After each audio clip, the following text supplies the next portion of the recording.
Ito ay isa sa mga video na nakunan na sumasayaw sina Daniel at Catherine. Makikita naman natin na sa video na ito ay parehas silang nag-i-enjoy ng gabing ito. Makikita mo naman ang sweet ni Daniel kay Catherine at kinikilig ito.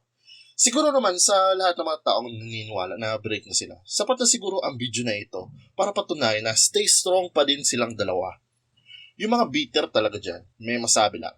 Ngayon, ang masasabi na naman nila sa video, ginagawa lang daw to para ma-promote daw yung incoming na movie nila. Yung iba sabi naman, napapakita lang sa public na ganito lang dahil daw sa business purposes. Anyways, enough of that negativity.